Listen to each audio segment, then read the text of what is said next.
Nandito po kami sa City Hardware. Manam-nam kami.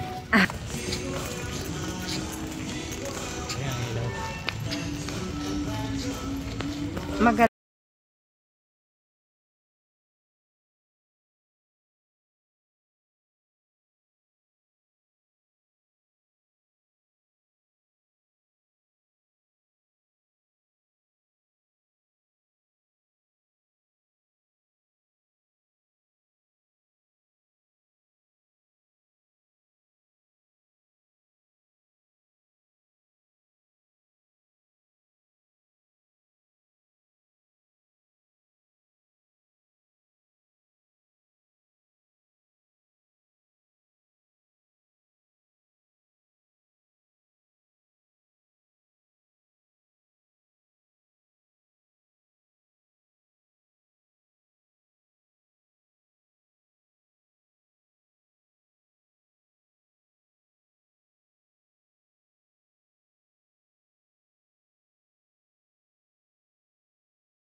Hindi mapagod magastos.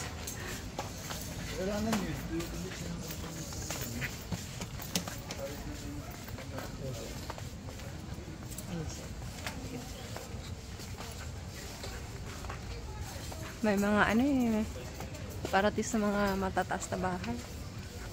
Yung mataas yung bahay. Pwede mo. Masyado na yung malaki. Masyado na yung mababa.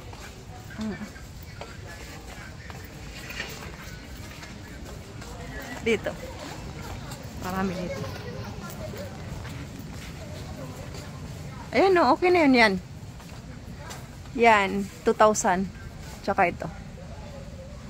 Yan, ito, or ito. Or yung bilog-bilog na yan. Yan. Or ito.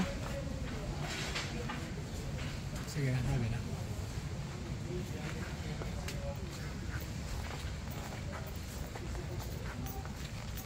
Dito din, ang dami oh.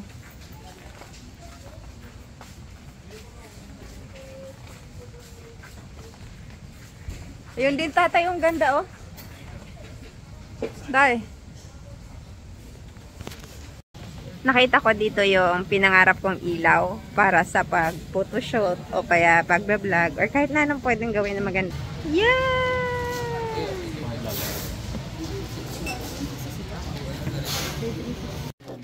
Ang dilim po dito sa bahay dahil nakapatay na po yung anong tawag niyan, kuya? Anong tawag niyan? Yung plangka?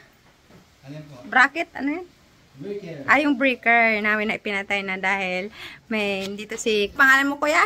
Justin po. Si Kuya Justin, very good talaga. Big discount ang binigay niyan sa akin.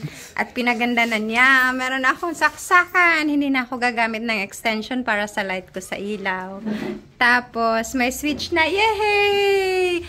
Tadaan! Nawala na yung nambitin namin dyan ng mga wires. Thank you Kuya Justin.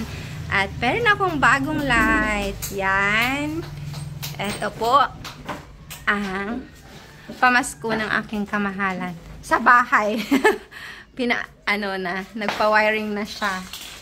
Tapos, eto, ay may assistant pala siyang gwapo. Si Kuya. Ano pangalan mo Kuya? Bojo. Si Kuya Bojo. Binata pa yan. Si Justin ay meron ng asawa at 2 anak. Tapos, yan, nilagay na niya. Kasi lang itataas pa namin to. Kaya, nilagyan na ng mahaba para sa kung sakaling magkapera kami at itataas namin yung bubong namin. Yan. Ilagyan niya po ng mahaba. Pati din doon, meron ding mga extra na wire para sa kung sakaling itataas namin ang bubong. Yan. Mamaya po, pag nagpailaw na si Kuya, tingnan natin kung gaano nakaganda ang aking kusina. Like Jen Angels and Nanay and Seconds. Please subscribe, comments, like Nanay and Seconds. Please follow my TikTok accounts, Nanay and Seconds, Jen Angel, Nanay and